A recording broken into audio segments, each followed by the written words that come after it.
अस्सलामुअलैकुम या अय्युहल मुस्लिमून। दोस्तों, आप अपने आप को मुसलमान कहते हैं और आपका ईमान है कि मुसलमान पर खुदा की रहमत होती है, मगर ज़रा आंखें खोलकर देखिए, क्या खुदा की रहमत आप पर नाजिल हो रही है? आखिरत में जो कुछ होगा वहाँ तो आप बाद में देखेंगे, मगर इस दुनिया में जो आपका हाल है उस पर नज़र डालिए। आप अब भी करोड़ों की तादाद में हैं। इतनी बड़ी तादाद अगर इस्लाम की रूह और ईमान की कुव्वत रखती होती तो आप यूं बेबस और बेवजन ना होते, बल्कि अल्लाह ने आपके हाथों में हुकूमत सौंपी होती। आपका सिर जो खुदा के सिवा किसी के आगे ना झुकता था, अब इंसानों के आगे झुक रहा है।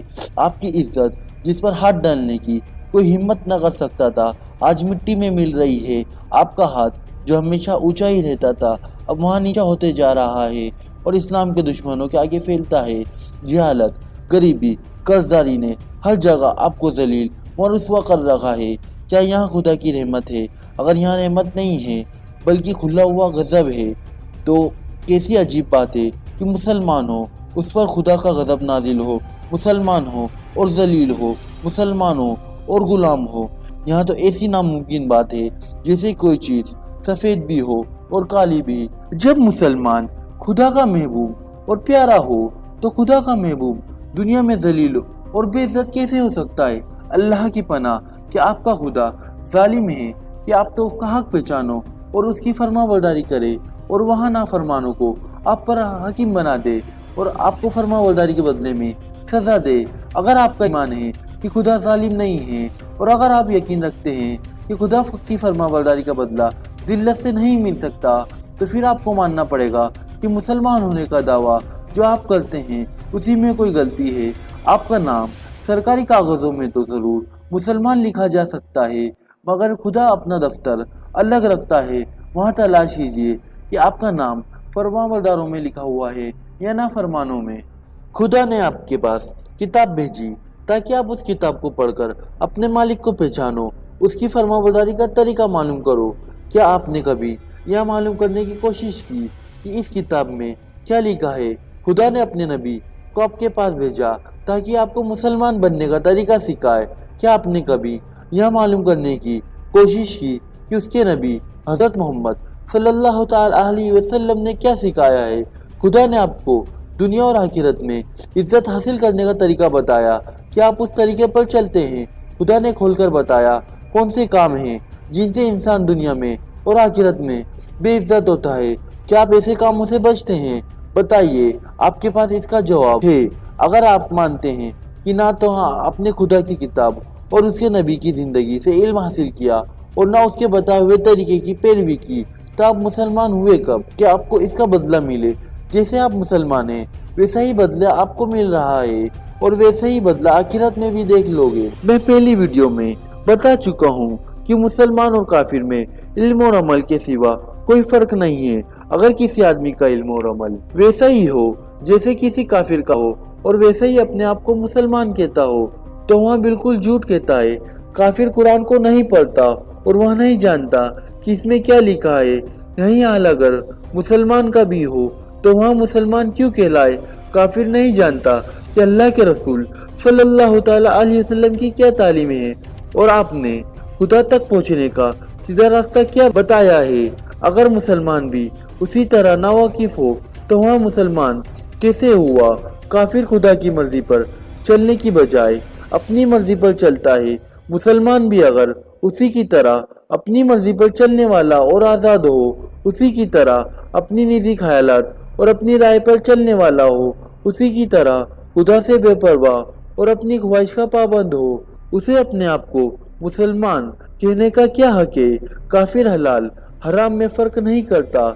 जिस काम में अपने नज़दीक फ़ायदा लज्जत देखता है उसका अपना लेता है, चाहे खुदा के नज़दीक वो हलाल हो या हराम हो। यही रवैया अगर मुसलमान का भी हो, तो उसमें और काफिर में क्या फ़र्क हुआ?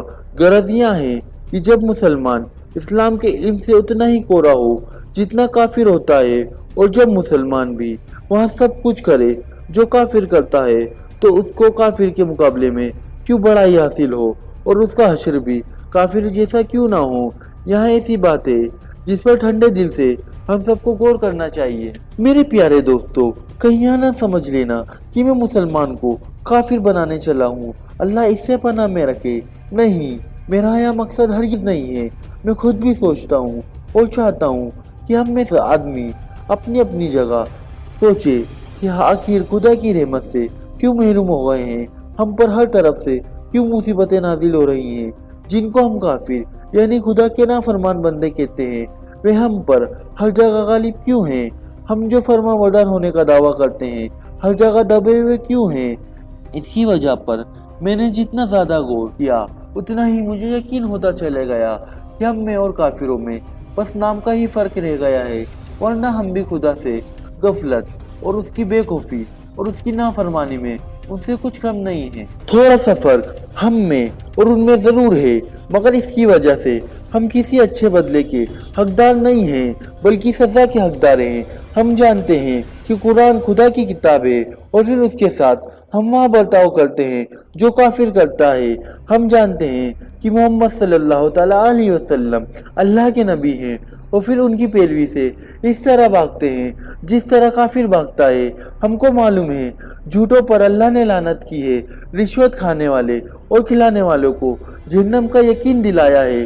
سود کھانا اور کھلانے والے کے بعد بھی ہم بے دین کی طرح یہاں سب کام آزادی کے ساتھ کرتے ہیں، گویا ہمیں خدا کا کوئی خوف ہی نہیں ہے۔ یہی وجہ ہے کہ ہم جو کافروں کے مقابلے میں تھوڑا بہت مسلمان بنے ہوئے نظر آتے ہیں، اس پر ہمیں انعام نہیں ملتا بلکہ سزا دی جاتی ہے۔ کافر کا ہم پر حکومت کرنا، ہر جگہ ہمارا نقصان اٹھانا اسی ظلم کی سزا ہے کہ ہمیں اسلام کی نعمت دی گئی تھی اور پھر ہم نے اس کی قدر نہ کی۔ میرے پیارے دوستو، آج کی ویڈیو میں نے جو کچھ کہا ہے یہاں اس لیے نہیں کہ آپ کو ملامت کروں، میں ملامت کرنے نہیں اٹھا ہوں۔ میرا مقصد یہ ہے کہ جو کچھ کھو گیا ہے اس کو پھر سے حاصل کرنے کی کچھ فکر کی جائے۔ کھوئے ہوئے کو پانے کی فکر اسی وقت ہوتی ہے جب انسان کو معلوم ہو اس کے پاس سے کیا چیز کھو گئی ہے اور وہاں کیسی قیمتی چیز ہے۔ اس لیے میں آپ کو چوکانے کی کوشش کرتا ہوں۔ اگر آپ کو ہوش آ جائے تو آپ سمجھ لینا حقیقت میں بہت قیمتی چیز آپ کے پاس تھی، تو آپ پھر سے اس کو حاصل کرنے کی فکر کریں گے انشاءاللہ۔